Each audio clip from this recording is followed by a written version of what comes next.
Sometime next week. Maybe. And I'm too busy to argue about it.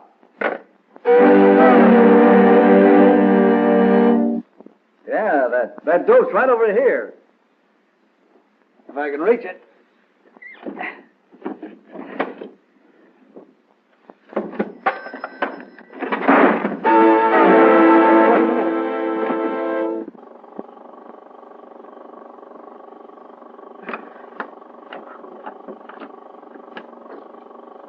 What do you want?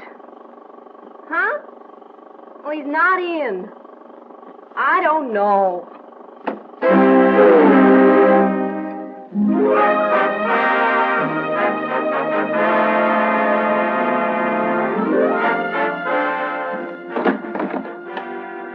Burton Supply Company. The accounting department? Surely. You're welcome. Yes, Mr. Stevens. Universal? No, they haven't called today. I'll get them for you right away. How do you do? Would you tell Mr. Burton, that Mr. Hopper is here, please? Oh, yes, Mr. Hopper. He's expecting you. He's on long distance now. Well, that's quite all right. I'll wait. Care to see the paper? Mr. Johnson? Thank you. Mr. Stevens calling. Just a minute. Burton Supply Company. Shipping room? Yes, sir, I'll do that. Burton Supply Company. Oh, Mr. Lux is out of town today. Mr. Whiteside will handle that matter for you. Yes, sir, I'll connect you. You're welcome. Yes, Mr. Patterson? Oh, you'll be in the stock room? Surely, I'll transfer your calls to the stock room all day.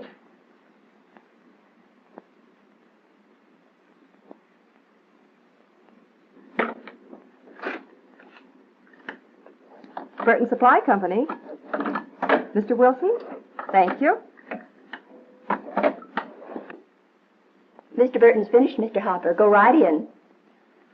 How's that? You may go in now. Oh, thank you.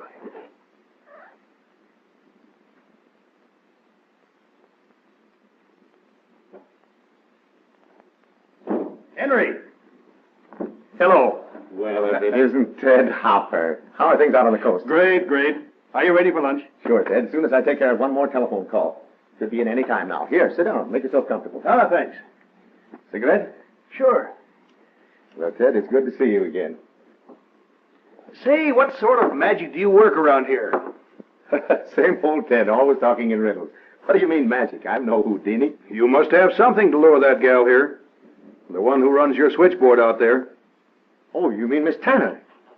I don't know what her name is, but that girl sure knows how to handle a switchboard. Yep, she's good, all right. Still the master of understatement, aren't you, Henry? Yeah, she's good, all right. Where did you get her? He's the same operator we've had all along. Yeah? Sounds like you've been impressed. You know what? I think I'll kidnap her. What for? What for? 'Cause telephone habits in my office could stand a shot in the arm, that's what for. Well, aren't you worried about my wanting your gal? Look, Ted, just stealing my switchboard operator won't solve your telephone problems. Or anybody else's, for that matter. That's all. Says who? My switchboard operator sounds good, and is good, but the rest of my organization is good, too. They're just telephone-wise. Telephone-wise? What's the magic formula? Look, I told you before, there's no magic at all. It's very simple. It all started several months ago, when I was very anxious to get to the office early one morning. Had an important business conference coming up. A miserable day for my car to break down. Of course, with the rain, all the taxis were taken. So, about the only thing to do was call the office.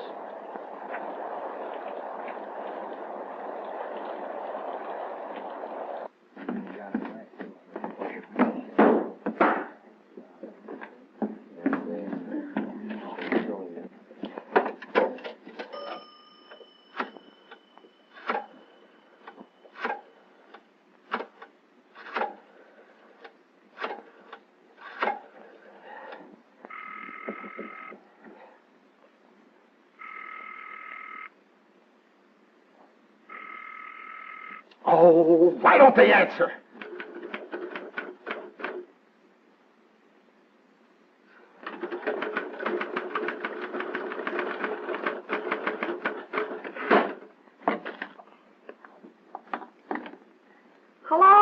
Well, it's about time.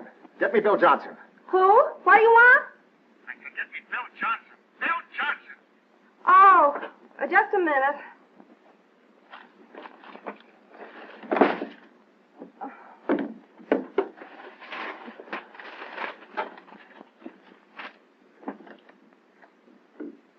I didn't get the name. Who'd you want? Mr. William C. Johnson. Johnson of the accounting department. And don't take all day. Oh, Johnson. I'll see if he's in. What do you mean, I'll see if he's in? Don't you know? Well, is Johnson in or isn't he? Oh, is this Mr. Burton? Yes! Yes, sir. I'll get Johnson. I'll get Mr. Johnson right away. Yes, sir. Well, it was a struggle, but I finally got Johnson, and he took care of the arrangements for the conference.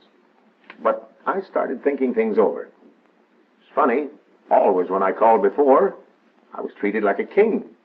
But this time, she didn't recognize my voice at first. She was pretty indifferent, disinterested. I began doing a little supposing. Supposing all telephone calls at the office, particularly customers, got kicked around. I wonder if that could have anything to do with our sales dropping off with Universal. Maybe Acme didn't call back last week because... Yeah. Right then and there, I decided to look into this telephone situation. At the office, my eyes and ears got a real workout. Thoughtless telephone habits all over the place, although my employees didn't realize it. For example, customers were kept waiting forever, it seemed. Hello?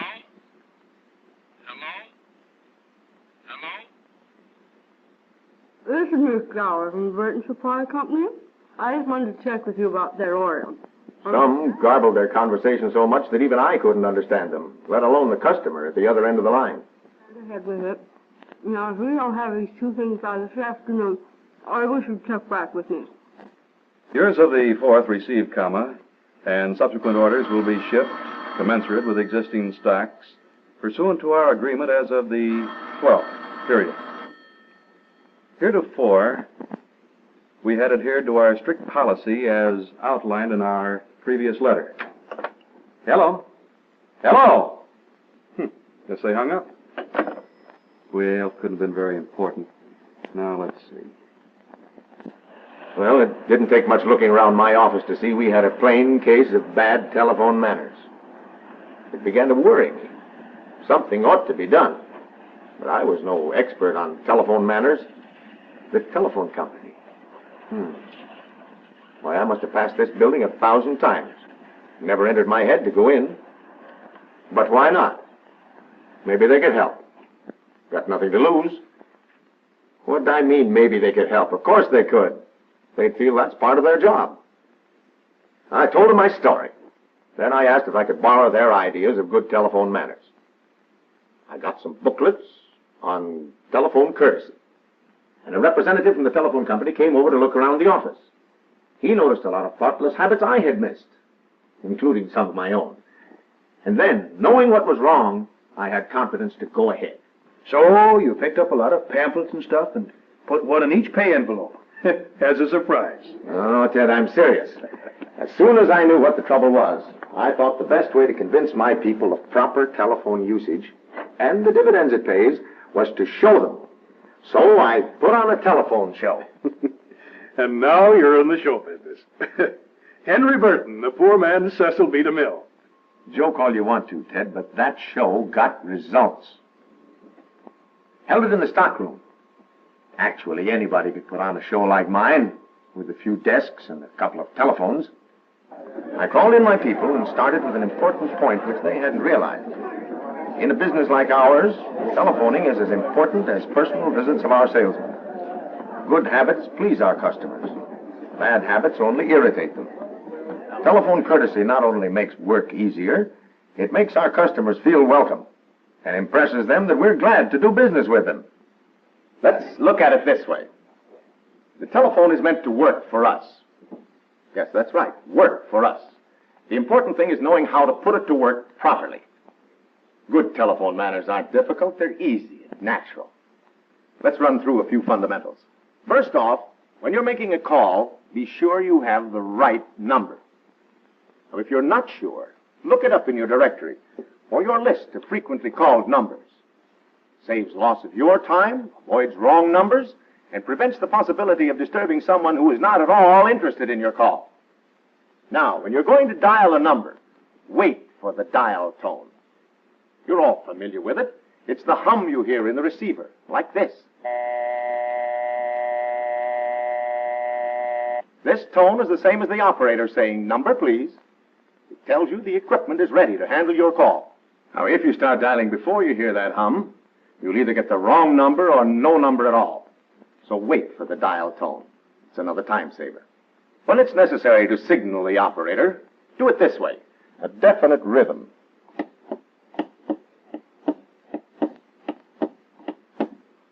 If you pump up and down impatiently like this, about the only thing you're likely to get is high blood pressure. It may sound queer, me telling you how to talk over the telephone, but it's surprising how many of us make careless mistakes. Here's what I mean. Speak clearly in a conversational tone, like this, directly into the mouthpiece. Try to avoid talking too fast, and by all means never talk with anything in your mouth, or you'll sound as if you have a mouthful of mush. The Chelsea department store, send me over 4 prefabricated houses right away. Well, you get the idea. It's the same with pipe, chewing gum, or cigarettes. They clutter up your speech and make you hard to be understood. And worst of all, it's very rude. Let's take an incoming call all the way through, from beginning to end. Of course, it's just common sense to be ready for a call at all times. Pad and pencil go with the telephone just as cheese goes with apple pie. If you have these handy, you won't have to hunt all over the place for something to write on when you're in the middle of a call. And by the way, it's a good habit to take notes on telephone conversations, because they'll serve as reminders for you. Now we're ready for an incoming call. Answer your telephone promptly, before the second ring if possible. If your phone rings on and on 6 or 8 times, the caller can easily get the idea that we're not interested in his call. Besides, you all know how that endless ringing of somebody else's phone disturbs you. Then answer by identifying yourself, and the office if necessary. Don't just say hello. It's old-fashioned and wastes time. Now, you all know what I mean. Hello? Oh, hello. Who's calling? Well, what number is it? Well, what number are you calling? Well, I'm calling your number. Oh, is that you, Myrtle? Yes, who's that, Hortense? Yes, this is Hortense. Oh, hello. Hello.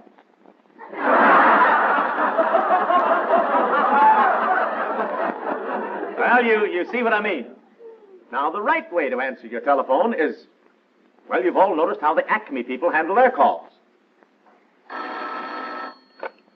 Credit Department, Mr. Stevens. Mr. Andrews' office, Miss Carter speaking.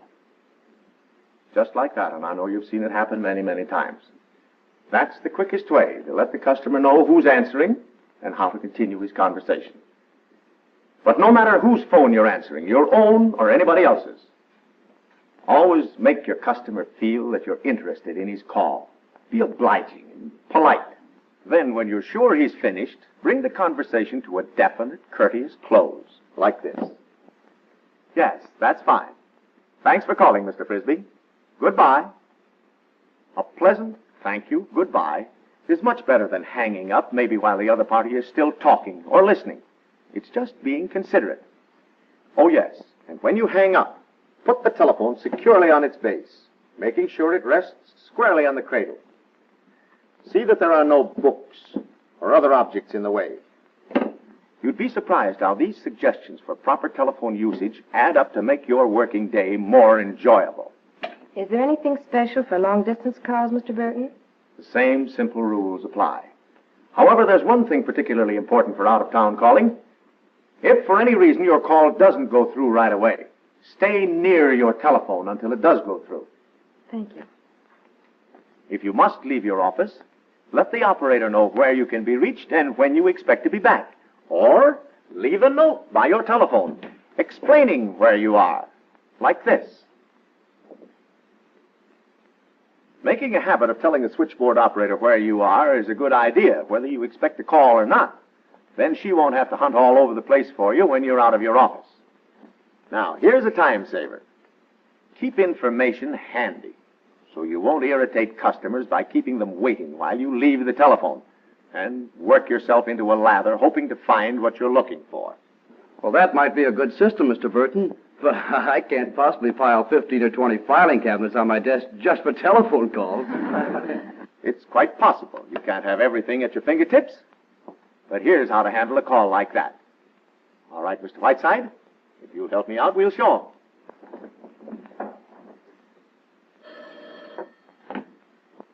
Burton. Whiteside of Universal calling. Could you give me the complete figures on our last year's purchases? Be glad to, Mr. Whiteside, but that'll take a few minutes. Do you prefer to wait, or shall I call you back? Well, I am pretty busy at the moment. Call me back, please. As soon as I have the figures. Your number is... Dawson, 81237. Dawson, 81237. Yes, thank you. Goodbye. Goodbye.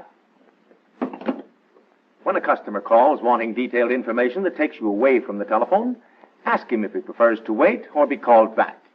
Then be sure you have his correct telephone number. All of this makes it easier for you and serves our customers better. Now, this next may seem far-fetched, but it's really quite a serious time and energy waster. Miss Barkley and Mrs. Carey, please. Thank you, Mr. Whiteside. That'll be all. The importance of answering your own telephone yourself is, well, see for yourself. Yes, sir? Get me Mr. Blackwell at Acme. Yes, sir.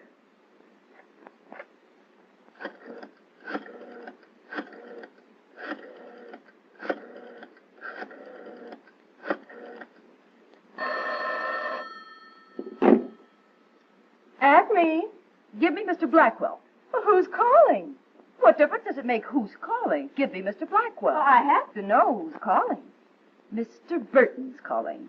Well, put Mr. Burton on and I'll connect you. No, you put Mr. Blackwell on first. Well, who does Mr. Burton think he is? And who does Mr. Blackwell think he is? Now, listen here, you put him on the line, all right? Listen, sister, your Mr. Burton isn't so Okay, high. all right, girls. We're convinced. Thank you very, very much.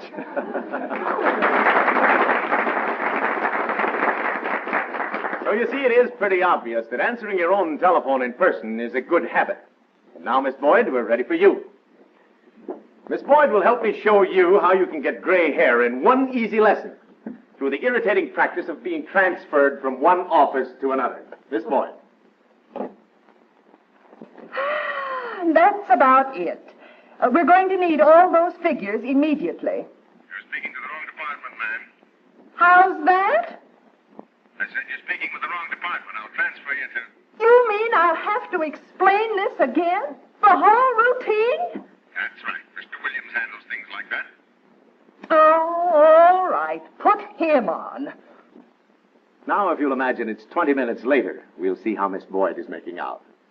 But I've already explained what I want to Mr. Marshall and Mr. Thomas and Mr. Green. You're not the one either? No, that's Mr. Wilbur's problem. He may be back later. Call then. After all this mix-up, call again? Listen, I wouldn't call your place if... Thank you, Miss Boyd.